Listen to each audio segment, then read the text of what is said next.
Muy buenas, sé muy bienvenido a este podcast Seguir con Gracia. Hoy me gustaría hablarte de cómo mantener la fe cuando todo parece estar perdido. Mira, la fe no es algo que tienes o no tienes.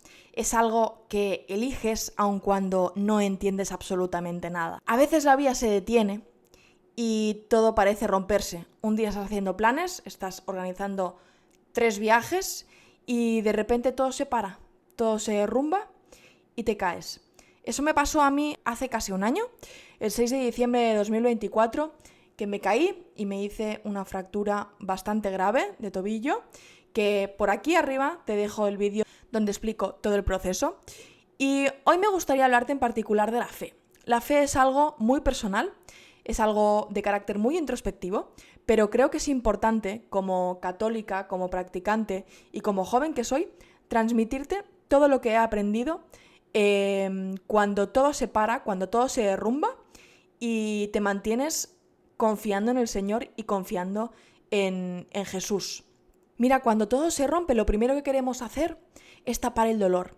Yo he sufrido muchísimo dolor, pero muchísimo, sobre todo los 2 primeros meses postoperatorio fue algo muy doloroso. En particular me acuerdo mucho de las primeras 48 o 72 horas de la operación, que fueron extremadamente dolorosas. En esos momentos no entendía absolutamente nada. Estaba increíblemente debilitada. Por el dolor, por no poder dormir, por apenas estar comiendo porque no tenía fuerzas, todo me sentaba mal. Pero sí hubieron momentos clave en ese hospital, en esa cama y en esos días de ingreso. Mira, mantener la fe no significa negar lo que duele. Significa mirar al dolor y tener la confianza y la esperanza de que algo bueno podrá salir de ahí. Durante la recuperación hubieron días, noches interminables en los que solo quería gritar y llorar. Y hubieron muchas tardes en las que me las pasé llorando, tumbada, porque no entendía nada, porque el dolor era insoportable. Y entonces descubrí algo. La fe no siempre es bonita. A veces la fe es simplemente levantarte, aunque no tengas fuerzas, y seguir para adelante. La fe no me quitó el miedo, pero sí que me enseñó a caminar con él.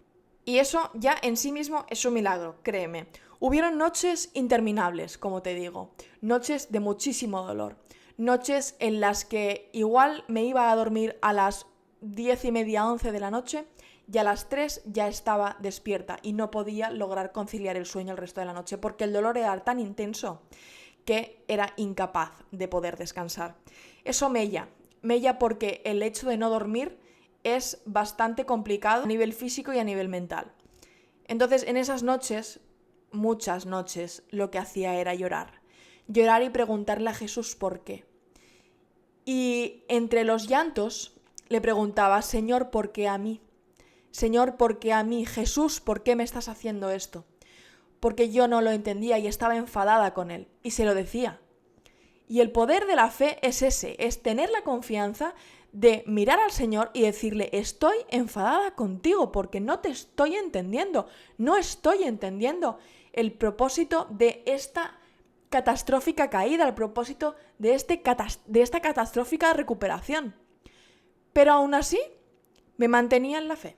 Cuando todo parece ir mal, el cerebro, nuestra cabeza, solo ve todo el largo camino que nos falta, no ve todo lo que ya hemos avanzado. Y es cierto que cuando estás en una recuperación como la que yo he estado, y estoy segura de que hay recuperaciones muchísimo peores, ojo, cuesta mucho centrarse, sobre todo los 3 primeros meses me costó mucho centrarme en todo lo que había conseguido. Por ello, cuando ya me quitan todo el yeso, me quitan todas las vendas, me quitan todas las grapas, empiezo a hacer rehabilitación y el primer mes de rehabilitación también fue bastante complicado porque ni siquiera podía mover el pie. Pero ahí está el poder de confiar y de poder mirar hacia atrás y ver todo lo que sí has logrado. Mira, fíjate que los primeros meses de rehabilitación yo no podía caminar. Era totalmente inviable que caminara.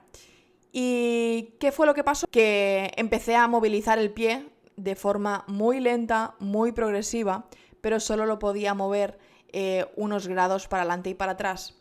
Me acuerdo cuando ya logré moverlo más grados, que parecía que se acercaba cada vez más el poder andar, ¿no? Y que cada semana había ganado más rango de movimiento. Eso fue realmente esperanzador, pero me acuerdo el primer paso que di después de, 3, 4 meses. El primer paso que di fue bastante alentador. Iba con 2 muletas, hacía un montón de meses que no caminaba y me pusieron ahí en el gimnasio de rehabilitación entre las 2 barras y me dijeron, venga, vamos a dar un paso. Di ese paso y la fisio, Julia, maravillosa, desde aquí te mando un inmenso abrazo, me dijo, ¿qué tal? ¿Qué es lo que sientes? Le dije, siento como que todo se va a descuajaringar, como que todo me va a crujir, porque eso estaba súper duro. Era una sensación súper extraña. Y esos primeros pasos fueron el resurgir, ¿no? Fui poco a poco pues confiando más en el proceso, fui también agradeciendo muchísimo porque creedme que no fue un proceso nada fácil. Cuando tu cerebro se acostumbra a no caminar, elimina esa parte de ti, de tu sistema central y tienes que volver a aprender a caminar y es una tarea realmente complicada. Y en todos estos meses he aprendido algo muy valioso. Mira, cuando te hablo de confianza, no es confiar en que todo va a estar bien. Es decir, aún no entiendo por qué, pero sé que todo esto tendrá un sentido. Llevo algunos blogs o algunos reels diciéndote que los planes de Dios son perfectos. Aunque nosotros no los entendamos, los planes de Dios son perfectos. El Señor libra las peores batallas a sus mejores guerreros.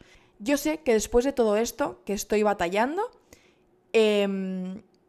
vendrá algo muchísimo más grande, vendrá algo muchísimo más valioso y será algo tan grande y tan valioso que todo ese sufrimiento que llevo atrás en mi mochila cobrará un sentido. Mira, la fe no cambia las circunstancias de un día para otro, pero cambia cómo tú caminas dentro de ella y eso lo cambia todo. El tercer día, que aún yo estaba ingresada, pedí que me levantaran y que me trajeran una silla de ruedas para poder dar un paseo por el pasillo del hospital. Y las primeras cosas que pedí fue que me llevaran a una capilla que hay en el hospital, al oratorio. Y en ese oratorio encontré una paz increíble.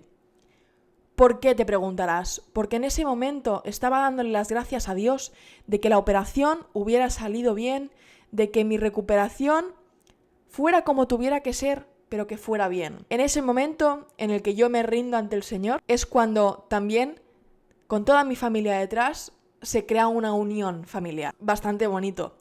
Porque no solo es el momento en el que me llevan al oratorio, son las visitas diarias de los servicios religiosos del hospital, de una monja muy maja que venía a verme todos los días, del cura, viejo conocido de la familia, de toda la gente que rezó y sigue rezando por mí, de mi familia, de mis amigos, de la comunidad, de todo el mundo. Y eso es tremendamente valioso. Y eso también me ayuda a mí a seguir luchando, a seguir batallando y a no perder nunca la fe.